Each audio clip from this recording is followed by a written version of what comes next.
In die volgende video gaan ek vir jou verduidelik wat gebeur as 'n speler 'n jack skuif.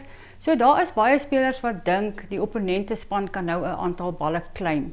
So nêrens in die reëlboek is daar 'n reël wat sê opponente kan balle claim nie. Daar's net een van twee goed wat kan gebeur.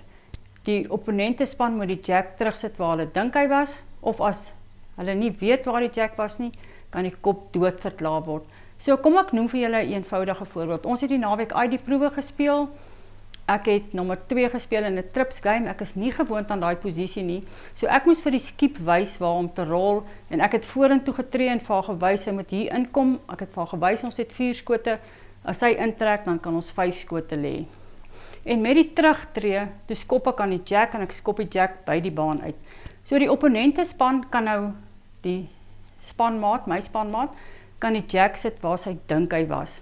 So sy het net voor ek vir my skip gewys het sy vir haar skip gewys, hulle is 4 af. So sy weet hulle is 4 af. So sy kan nie nou sê sy weet nie waar die jack was nie. Sy moet die jack sit waar sy dink hy was. Mens moet altyd onthou dis 'n gentleman's game. Hulle kan nie besluit om nou die kop dood te verklaar as hulle weet waar die jack was nie. Om te verhoed dat ons die 4 balle optel nie. So sy het ook toe die jack teruggesit waar sy dink hy was. En dan ook as 'n speler meet en sy skuif per ongeluk die jack, die opponente kan nou nie daai meet eis nie.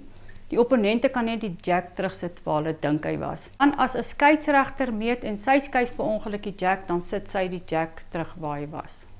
Gaan lees reël 38.3 in die reëlboek. Daar's 'n hele paar scenario's van wat gedoen word as 'n jack geskei word.